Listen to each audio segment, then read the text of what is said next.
काळी दौलत खान येथे शेतशिवारात कुजलेल्या अवस्थेत शेतकऱ्याचा मृतदेह आढळला। पुसद ग्रामीण पोलीस स्टेशन हद्दीतील काळी दौलत येथे एका शेतात शेतकऱ्याचा कुजलेल्या अवस्थेत मृतदेह आढळल्याची घटना रविवारी उघडकीस आली। लक्ष्मण देवीदास टिपरे वय 32 वर्ष, राहणार बांसी, तालुका पुसद, हल्ली मुक्काम काळी दौलत खान असे मृतकाचे नाव आहे। याबाबत मिळालेल्या माहितीनुसार बांसी येथील रहिवासी मृतक लक्ष्मण देवीदास टिपरे याचे 7 वर्षापूर्वी काळी दौलत खान येथील मुलीशी लग्न झाले होते। लग्नानंतर काही वर्षांनी तो काळी दौलत खान येथे सासरवाडीला राहायला आला होता। तो मक्त्याने शेती करून कुटुंबाचा उदरनिर्वाह करत होता। मागील 4 दिवसापासून तो बेपत्ता होता।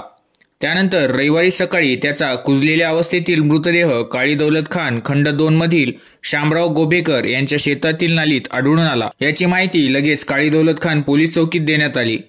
घटनेची माहिती मिळताच बीट जमादार अशोक जाधव, रवी गावंडे, तालुका आरोग्य अधिकारी डॉक्टर नरेंद्र आडे, पोलीस पाटील प्रकाश दवणे, कोतवाल गजानन मानतुटे हे घटनास्थळी दाखल झाले व मृतदेह कुजलेल्या अवस्थेत असल्यामुळे मृतदेहाचे शवविच्छेदन घटनास्थळीच करण्यात आले।